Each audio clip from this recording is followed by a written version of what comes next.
कर्नाटक के होन्नावर में चमचमाती शरावती नदी के धूप में नहाए किनारे पर दो भाई बहन रहते थे, अनिक और उसकी छोटी बहन पूर्वी। अनिक एक जिज्ञासु 10 साल का लड़का, जिसे रहस्यों को सुलझाने में मजा आता था, अपने गांव के चारों ओर के हरे भरे जंगलों को खोजना बहुत पसंद करता था। पूर्वी एक चुलबुली 6 साल की लड़की, अपने भाई के पीछे पीछे हर जगह जाती थी। उसका छोटा बैग नमकीन और एक खिलौना बंदर मिनी हनुमान से भरा रहता था। एक सुनहरी सुबह दोनों भाई बहन ने नदी के पास खजाने की तलाश करने का फैसला किया। अनिक, क्या तुम्हें लगता है कि आज हमें कोई जादुई पत्थर मिलेगा? पूर्वी ने उत्साहित होकर पूछा। अनिक मुस्कराया और अपनी टोपी ठीक करते हुए बोला, शायद। पूर्वी, चलो उस पुराने बरगद के पेड़ के पास चलते हैं। वो जगह तो रहस्यों से भरी लगती है। वे दोनों नदी के किनारे उछलते कूदते जा रहे थे और शरावती की लहरें सुनहरी धूप में चमक रही थी, मानो पुराने समय की कहानियां फुसफुसा रही हों। जब वे विशाल बरगद के पेड़ के पास पहुंचे, जिसकी जड़ें किसी विशालकाय के हाथों जैसी लग रही थी, पूर्वी बैठ गई और आम खाने लगी, जबकि अनेक जड़ों के बीच कुछ खोजने लगा। तभी उसके हाथों को कुछ चिकना और चमकदार महसूस हुआ, एक सुनहरा लॉकेट जो बंदर की पूंछ के आकार का था। पूर्वी, देखो! अनेक चिल्लाया, वह लॉकेट हवा में उठाते हुए। लॉकेट हल्की सी चमक रहा था और पूर्वी की आंखें हैरानी से फैल गईं। ये तो हनुमान जी की पूंछ जैसा है, जैसे रामायण में जब उनकी पूंछ में आग लगती है और वो उड़ते हैं। वह अपने मिनी हनुमान को कसकर गले से लगाते हुए बोली। तभी एक तेज हवा चली और लॉकेट और तेज चमकने लगा। शून, एक गहरी खुशमिजाज आवाज गूंजी, किसने मेरी पूंछ का तावीज ढूंढा? दोनों भाई बहन चौंक कर रुक गए जब उनके सामने एक विशाल बलशाली बंदर योद्धा प्रकट हुआ। उसके हाथ में एक सुनहरी गदा थी, चेहरे पर शरारती मुस्कान और उसकी पूंछ शान से उठी हुई थी। वह कोई और नहीं, स्वयं भगवान राम के भक्त महाबली हनुमान थे। पूर्वी आम गिराते हुए चिल्लाई, हनुमान जी, आप सच में हैं? अनिक थोड़े नर्वस होते हुए झुक गया। हमने आपका तावीज चुराने की कोशिश नहीं की, हनुमान जी। हमें ये बस यूं ही मिल गया। हनुमान हंस पड़े, उनकी आंखों में चमक थी। डर मतो, नन्हें वीरों। यह तावीज बहादुर दिल वालों के लिए ही यहाँ छिपाया गया था। शरावती नदी संकट में है और मुझे तुम्हारी मदद चाहिए। क्या तुम मेरी इस खोज यात्रा में साथ दोगे? अनिक और पूर्वी ने एक दूसरे की ओर देखा। एक खोज यात्रा?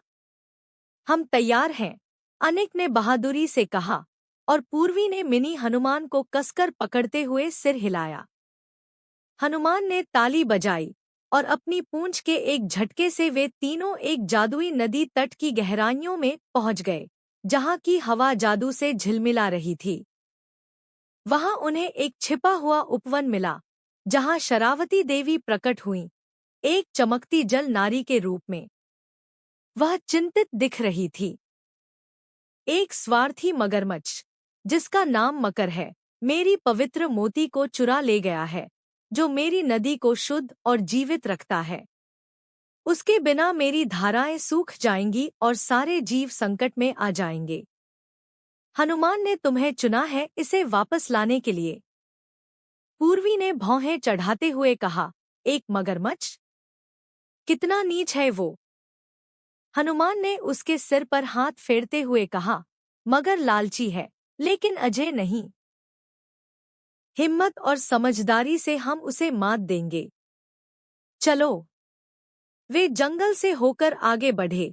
हनुमान पेड़ से पेड़ छलांग लगाते रहे और अनिक व पूर्वी उनके कंधों पर सवार थे। वे एक गंदले तालाब तक पहुंचे, जहां मकर आराम कर रहा था और वह चमकता हुआ मोती उसकी पूंछ के नीचे छिपा हुआ था। मकर ने घूरते हुए कहा, तुम मेरा चमकता मोती चाहते हो?